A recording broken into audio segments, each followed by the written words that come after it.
Hi, I'm Zibby Owens, and this is Moms Don't Have Time to Read Books. As a mom of 4 kids in New York City and a writer myself, I know all too well how short everyone is on time, so I'm here to help.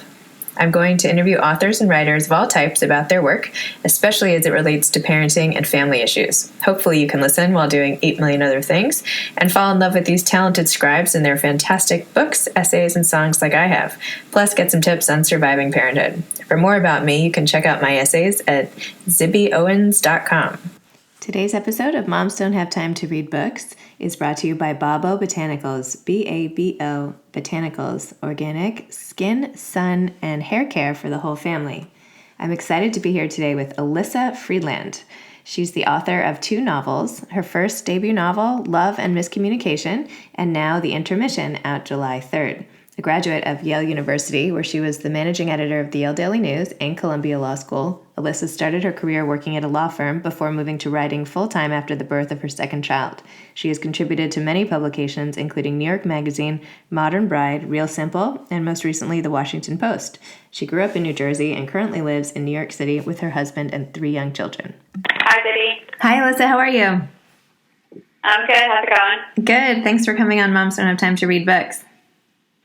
Oh, thank you for having me. Of course. I'm excited. So for listeners who don't know the backstory of The Intermission, could you give them a quick summary of what it's about? Yes. So it's about a couple, Cass and Jonathan Coyne, who have been together for 5 years, married for 5 years, and they are on the brink of starting a family. They are going to try to have their first child. And Cass, the wife, has a bit of a freak out and asks for a 6-month intermission from their marriage to clear her head and think about whether they are right for each other. And the book alternates between Jonathan and Cass's perspectives on how the separation is going and what happens while they're apart. So I heard that the idea for The Intermission came to you when you were watching your husband methodically do the dishes, and you were sitting there thinking you could do it faster and better. Is that right? That is true. So this is my second novel. My first book was about a woman who gives up the internet for a year. It's a very different kind of a book, and I was waiting for inspiration for my next book, and knew I wanted to tackle a man's voice because I like to take on a different challenge every time I write. So I thought, all right, well, I definitely want to have a male character, whether it's going to be a huge part of the book, I don't know. I was sort of fleshing that out and thinking, and I was just at the kitchen counter, and my husband was washing the dishes, and I feel bad even complaining and telling this story because at least he's doing the dishes, which a lot of people would say, well, like, my husband has never loaded the dishwasher, so what are you complaining about? But, you know, this is marriage, and we all, like, find our faults and complain about things that seem silly to someone else. And I was watching him, and he was like lifting every fork and like analyzing, should it go face up, should it go face down, like this plate is oval and this one is round, can they be next to each other? And it was like a 30-minute process, and that's just very him. Like, he puts on sunscreen, it takes him so long, like I'm surprised he's not sunburned before he's done putting on the sunscreen, because he's just very slow and very methodical. And I'm just like a super speedy person. Like, for better or for worse, I definitely am sloppy. I have terrible handwriting. I forget things. I'm a little bit more of a mess, but I am very, very fast at everything I do. And so I was watching him load the dishwasher and just feeling like this slow boil inside me. And I said, I'm worried about marriage. Marriage is so interesting. Like, the fact that it ever works is kind of a miracle. I agree with that. I love in the book how you alternated between Cass and Jonathan's point of view, although I feel like I want to call him John because I'm sort of annoyed that Cass called him Jonathan. Yeah, totally. So I feel like I really went through these 6 months with the two of them, and I got to know them so well, and I found myself really hoping for a certain outcome. And I won't give away the end, but I was sort of hoping for a different outcome maybe than what ended up happening. So I was wondering, did you try to push the reader sort of to feel a certain loyalty towards either Cass or Jonathan? Did you know from the beginning of the book how it was going to unfold, or was it one of these things where, you know, the book just like wrote itself as you went along? The book definitely wrote itself. I don't outline in general because it's just not my style of writing. I feel like it really tramples on my creativity when I feel sort of stuck to a script. And of course, you can change your outline. It's not like you're, under a legal contract. Stick to it, but the whole construct of deciding how a book is going to go before I really feel the character is just antithetical to the way that I write. And I also don't write mysteries, so it's like not, I think, as essential to, follow a specific formula. So I really felt my way through the book. I think I really wanted to have a very evocative book, a book that, like, makes people feel things very strongly and very deeply. So, yes, I wanted moments where the reader wanted to, like, strangle Cass and, like, tell her, just want to tell her off as though she was a real person, a friend you just wanted to give a good shake to and say, what are you doing? But then find themselves 100 pages later all of a sudden feeling tremendous sympathy for her and almost forgetting how angry they were at her, 100 pages ago.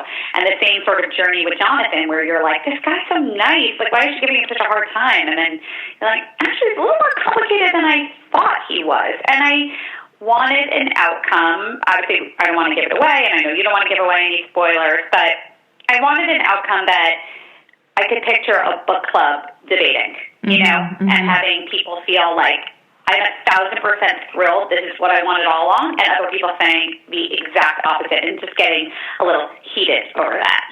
Totally. I finished the book and I was sitting here and I was like, I want to talk to somebody about this. Like, who can I talk to about this?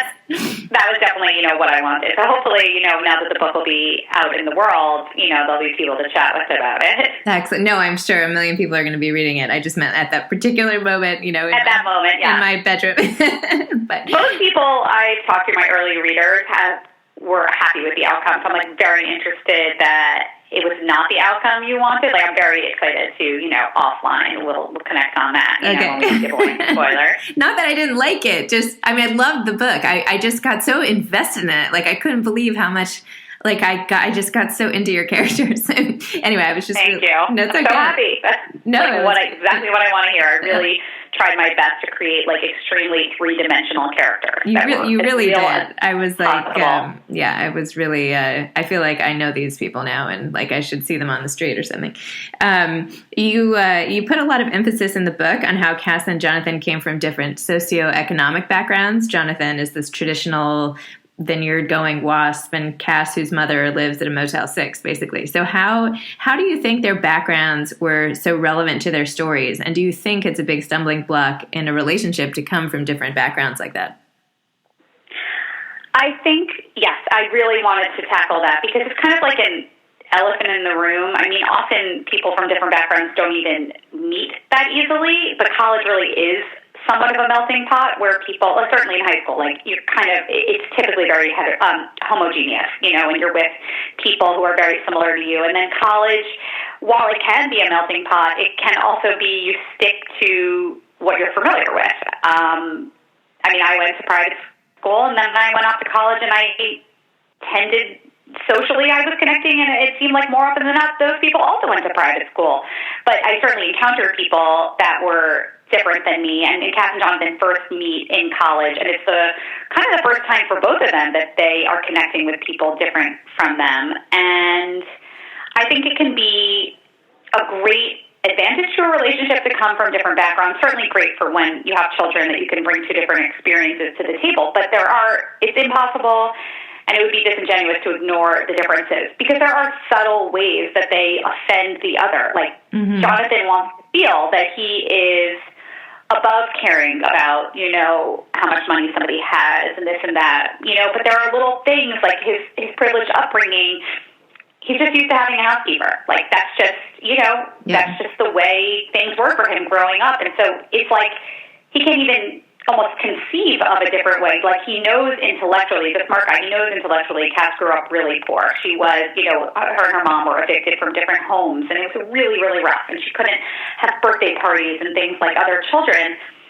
But there's different, like, knowing it, and then there's different living it, and there's, like, a flashback scene where Cass is at dinner, I think it's Christmas dinner with Christmas or Thanksgiving dinner with Jonathan's family, and his father is complaining about some resort offering some deals, and it's like attracting like a different element, and it's, it's not even Jonathan saying it, and she just feels wounded, she's self-conscious. And the flip side is like she holds it against Jonathan that he never had to struggle. Like, it's not his fault that he was born into a very comfortable family, and yet, she finds herself frustrated that he's like, really never known what it's like to, watch your mother's credit card get cut in half, and the other indignities that she had to suffer.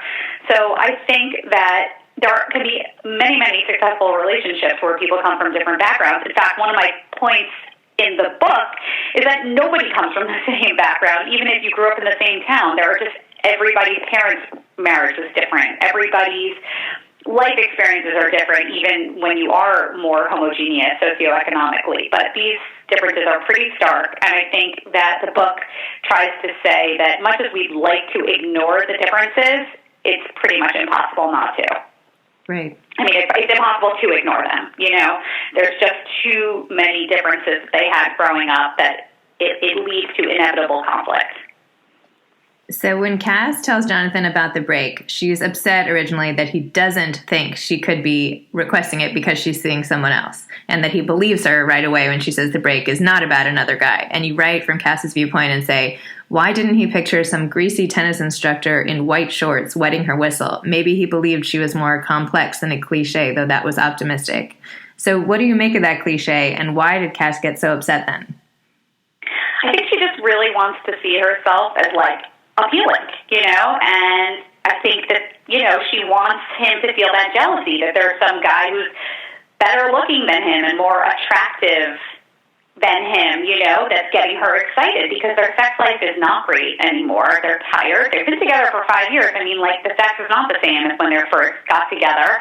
And I think a part of her kind of wanted him to have, a surge of jealousy and feel like, who's better than me?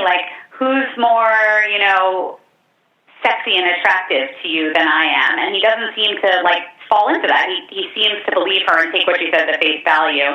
And she sort of expected that he would, be overcome with the jealousy. And when he's not, she's a very insecure person. And she's like, why doesn't he feel like someone else is into me? Right. That's where she expected his mind to go, that, she's very pretty. She's very interesting.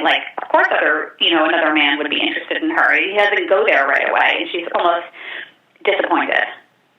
And you continue with the tennis themes later, and you say they were living in a no man's land relationship-wise, the place on the tennis court where you miss every shot. The purgatory seemed to be working for the time being, but only a fool would think it could continue that way indefinitely.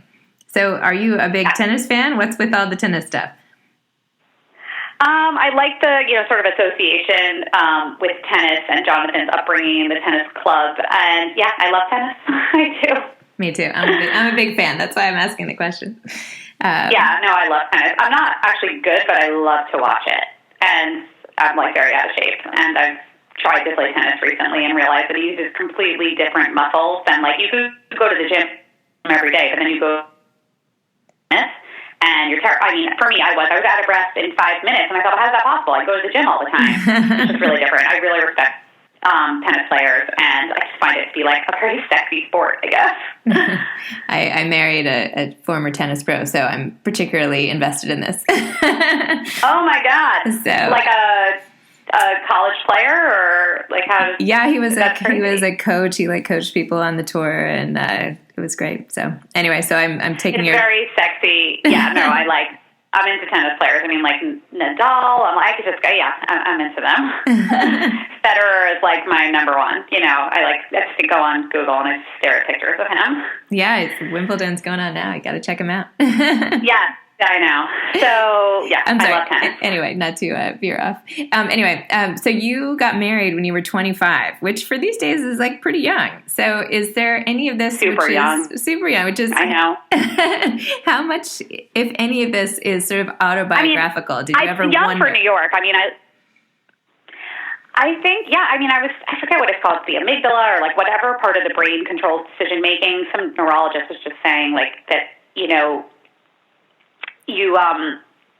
the part of your brain that controls decision making isn't even fully developed. I think you're 25 until you're 25 or you're 26, which is why a lot of bad stuff happens in college and a lot of bad decisions, because that part of the brain is just not as developed as the analytical part that's, doing math equations.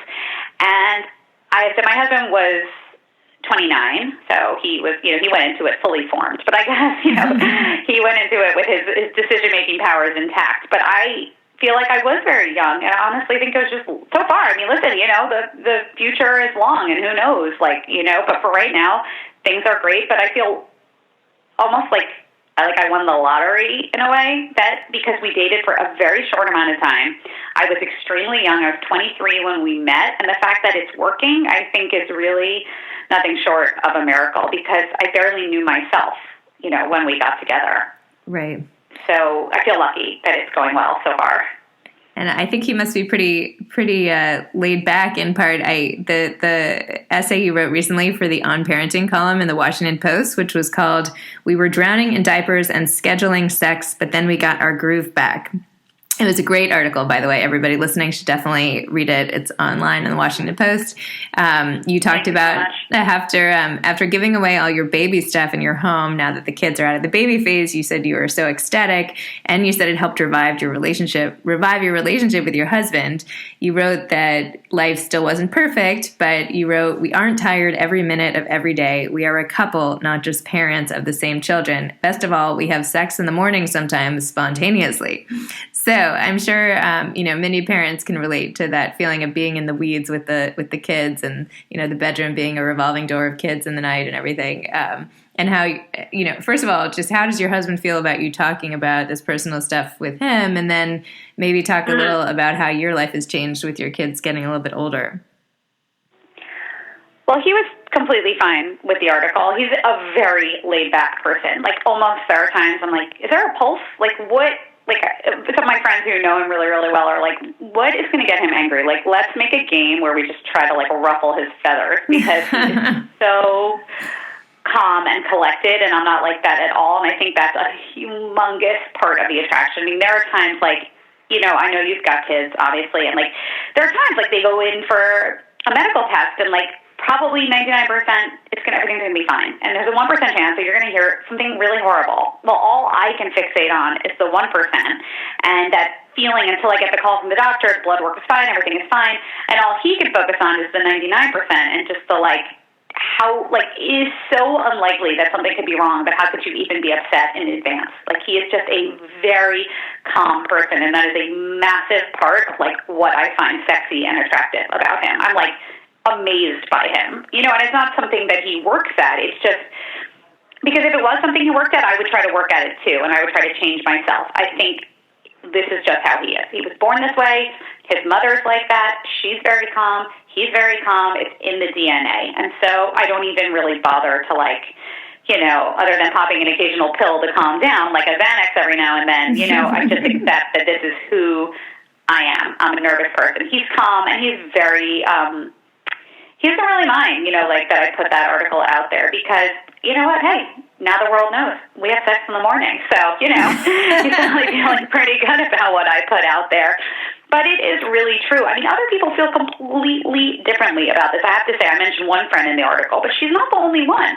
I have a lot of friends that really, quote unquote, went through a mourning period when the baby stage ended. They sobbed and sobbed when they, left their, they did their last walk out of preschool, and it was kindergarten, or the time, when they, any sort of major milestone that indicated that they are no longer, parents of babies, and they, love all the grammatical mistakes that their kids make, which I find adorable too, but then all of a sudden their kid can pronounce a word correctly and they're sobbing, not a baby anymore,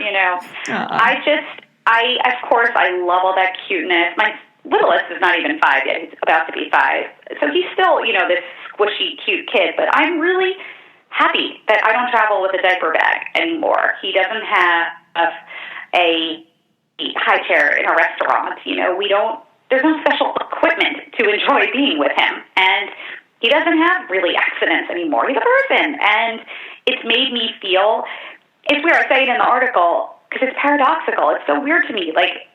He's older, which means I'm older, but yet him being older makes me feel younger, because I'm just not physically doing this, quote, dirty work anymore. Mm-hmm. He can, I leave him in the bath, and he, I can turn my back and run and answer the phone. It's not like I'm there watching him in the little baby tub, and I can even say, like, here's the bar soap, and he soaps himself up. It's just not as back-breaking anymore. And I feel also just walking down the street, not pushing a stroller in front of me. I felt like it was almost like, yeah, I'm thinking of like The Handmaid's Tale, where they were like, you know, where they're covered in these like burqa-like things, you know. I felt like that was the stroller. It was like my identity walked in front of me, you know. I was behind pushing the stroller. It was like this image of being barefoot and pregnant in the kitchen, you know. Yeah. And now I'm not like that. Like, I walk side by side my kids. We hold hands. You know, it's just different. Like, people see me first before they see the stroller. Yeah. I feel free. I love it, and a lot of people I know also love it, but a lot of people don't and are really depressed and sad about it. So I think it's very personal. I don't know how you were when you know, got to that stage, but I still have people in diapers. Not people. I still have, my son is still oh, has you some diapers. Do? Oh, still has I have a little guy still. So, no, I feel I feel both ways. I mean, you know, I feel, you know, I can relate to you. I get really anxious about everything myself. I have a very laid back husband, and I'm super anxious. And I think I agree with you. That's like a really good combination. But I think as the kids get older, some of that anxiety goes away because they seem less fragile in a way, like what you're saying about the bathtub. So I'm with you. I think that having sort of more sturdy older kids, you know, you can relax a little more in some ways, but I don't know. Mm-hmm. Anyway, and you said somewhere that you are like obsessed with sleep and you get 9 hours a night of sleep, and yet you have 3 kids. So I just want to know, how is this possible? Like, how do you get that much sleep? I'm a tremendous sleeper. And so much so it's actually debilitating, because if I don't get those hours, then I'm a terrible parent the next day. I'm a terrible spouse. This is, again, like I was talking about my husband and his calmness. I believe this is firmly in the DNA. Like, I require a massive quantity of sleep. I cannot keep my eyes open. As soon I put my kids to sleep, and then I get in bed, and I'm often sleeping 20 minutes later. So I'm fast asleep at 9 o'clock, 9:10. So it's not so much on the other side, because I have to get up, obviously, to make lunch, get them ready for school. It's the other side. You know, and my brain actually stops working, it's debilitating. I used to say things like to myself, I didn't know myself well enough a few years ago, and I would say, all right, I'll pay the bills at night, or I'll respond to that email at night. And now I know it's not happening. I can't always get to it during the day, but I know that I have to wait for the next morning, because the chances of my doing anything that requires brain power in the evening is impossible. I just, like a machine with an off switch, I turn off, and I fall asleep easily around 9:15 every night. Wow. Jealous. Which is terrible. It's terrible no, for like it's being not a working terrible. mother. It's not terrible. I'm just it's enviable to get yourself to bed. I feel like there's so many distractions at night and everything. And speaking of distractions, your first novel, debut novel, Love and Miscommunication, was about a woman, Evie Rosen, who decides to go phone free. She's just had enough. And you've said before in articles that the advice your husband and kids would probably give you would be to get off your phone. So I'm wondering, are you like a phone addict, or are you just sort of like all the rest of us trying to keep up with everything all the time? I think I'm a phone addict, because, yes, it's definitely true that I have to keep up, and there are the times where the 10 minutes I'm like, I'm not going to look at my phone, and then I have a text message from my son's counselor in camp. Oh, he vomited. You need to come get him. And I'm like, great. The one time I tried to not look at my phone, you know, right. There's something urgent that came up. But there are many times where I'm with all my children. Everybody is present and accounted for and totally fine, and I'm still reaching for it to go look on Instagram, which is so terrible. I don't know what to do. I feel like I saw that book, like How to Break Up with Your Phone. It's got a yellow cover. I was like, maybe I'll buy that book and try to read that, because, you know, it's totally fine when they're not around and I'm going through and I'm responding to emails, but when they're around, like, why I can't control the impulse to look on Instagram is very upsetting to me. And of course, like, you know, we're around similar age. Like, we know we didn't have this when we were kids. We functioned. Our parents functioned. They, you know, managed to go to a doctor's office, sit in the waiting room, and not have their phone to scroll through. Like, they weren't more bored than we are. Like, that's just what you did. Totally. And it was fine. It's so funny. I sometimes now feel like annoyed when I'm with my mom if she starts being on her phone. I don't know if you ever had that with your mom, but anyway, I'm like, Mom, you're with me. Why are you on your phone? And I can only imagine. I definitely have friends whose moms are really into their phones, and it drives them crazy. I happen to have a mom who, like, never looks at her phone because she's just like, doesn't have great vision and can barely see the screen, so she's not into it. But I have a number of friends whose moms are on Instagram, and they're texting, and they're like always checking their email, and it does drive their kids crazy. So, you know, luckily I don't have that. But yeah, no, I'm really upset about it, and I got to deal with it maybe this summer. So if a close girlfriend came to you and said she was having doubts about her marriage, similar to Cass and Jonathan in the Intermission, would you recommend she take a 6-month break like Cass and Jonathan, or what would you say to her?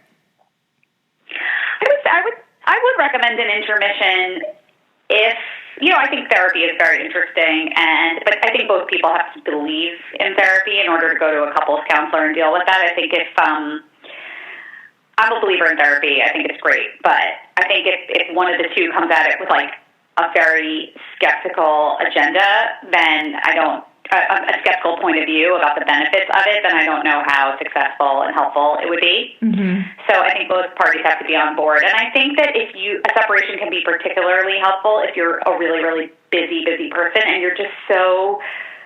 Just getting through the day is hard, that like you don't even have the mental space to take the time you need for yourself and evaluate what it is that you want. That like the physical separation can be very helpful. You said Jonathan wrote this. The problems, as you saw in the book,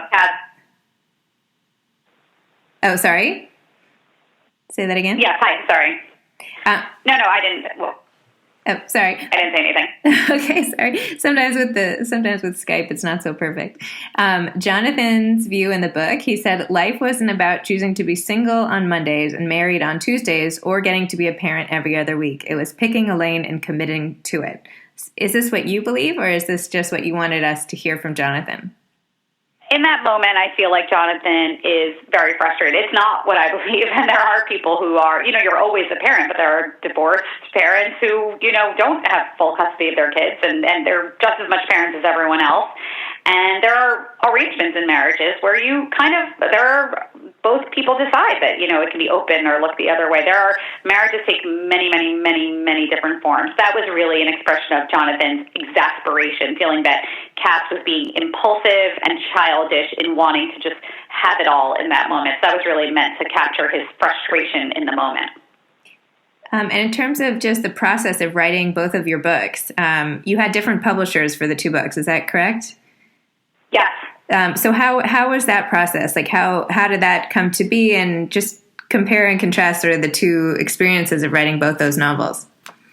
Well, I not only switched publishers, but I also switched agents between the two books. So it's a lot of transition for me. I mean, the first time around, I had a lovely agent, but in a very different stage in her career, sort of like she had been, you know, she is a tremendous success, but she was like, you know, sort of wrapping up her career, I would say. And I did not live locally. And I require a lot of hand-holding, as I mentioned before. Like, I'm a very nervous person, and I wanted someone local. And so there was the agent switch. And the first book, I felt like it was weird. I just didn't really even feel like I had a job because I would write it, but there was no guarantee it was going to sell. And so when people were like, do you work? I would just say, no, I'm a stay-at-home mom. You know, and they would have to drag out of me that I was working on a book, because until I had a contract, it just didn't feel real to me. So I would say now I just feel like a more authentic person with a real profession. I mean, I always had a profession, even when I was working on the first book. It's just that I'm a very concrete person. So until I had like a check and a contract, it just didn't feel real to me. And I was with HarperCollins, and they were great. And I had a very good experience with my first book, but I switched agents, and she went out and shopped the book, and I got a better offer from Penguin. So, you know, got like money talks, and they offered me a 2-book deal. So I have another book coming out next summer, and I back to, you know, being someone who likes things concrete. I would rather, you know, have a 2-book deal and know that I have a contract, even if it means that maybe I'm getting less money for the second book. You know, I'd rather just know the bird in the hand, you know, worth 2 in the bush, I guess, is what you could say. So I switched. I have a great relationship with my editor. She's also a young mom, and we bond over that. And my agent's a young mom. So, we're kind of all working women in similar stages of life, which, you know, is no joke. That really helps, that we can talk about packing for sleepaway camp and having a child home sick from school. That being able to send an email to my editor or to my agent and say, I need to cancel the call or I can't turn this in, Sam has Coxsackie. I'm like, that's it, Yep. You're dealing with Coxsackie, I'll talk to you in 3 days. It's like we speak a common language. Yeah, I speak that language. I get you. Yeah. It's really helpful. What's the next book about? The next book is a multi-generational Jewish family on a cruise ship together to celebrate the grandma's 70th birthday. Oh, I love it has that. a lot of, there's like 7 or 8 main characters who narrate the story. So I was really into what I did with the intermission with the alternating perspectives, and I was like, let's add more people. Let's have a full ensemble cast of people, doing this together. What could go wrong trapping people on a boat? It's like my worst nightmare. I know. I went on a cruise last year for research with my family. Oh my gosh, how was it? It was my worst nightmare. Yeah, it's that whole like being out of control feeling, not being able to. Yeah. There's just so many other people. Do you have any advice to aspiring novelists out there?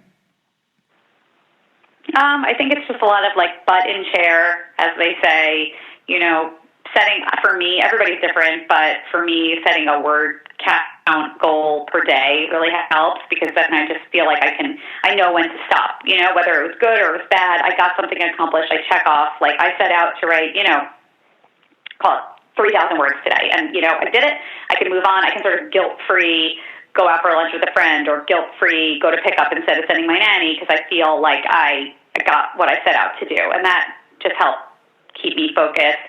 And read. I mean, your book's all about, moms not having time to read, which, of course, is so, so true. But you know what? Another thing I'm starting to do to break up with my phone a little bit is always having my Kindle with me. So when I feel myself, like, getting that sort of twitch of, like, I need a little fix, instead of reaching for my phone, I'm taking out my Kindle. So I'm reading in very short spurts. Maybe I have 6 minutes at pickup before my, kids come out of school. So instead of scrolling through Instagram, I'm reading. So I'm not sitting down like the way maybe, we did 20 years ago, like an hour and a half and reading a novel, but I'm doing it in short spurts. And all the reading has really helped my writing. I hadn't read a book in so long before I set out to write my first one. And now, because I'm in the industry, I read all the time, and I think it has improved my writing tremendously. Excellent. Well, great advice. And congratulations on the intermission. I really, I became so attached to it, as I said, and I really recommend it. It was a great read, and congratulations. And I'm sure you'll have lots of success with it going forward. And I can't wait to follow your career and see what else happens. Thank you so much. I really appreciate you having me. Such a good discussion. No problem. All right. Take care, Elyssa. Take care. Bye-bye. Bye. This episode of Moms Don't Have Time to Read Books was sponsored by Babo Botanicals, BABO. Babo Botanicals, organic skin, sun, and hair care for the whole family. Thanks for listening.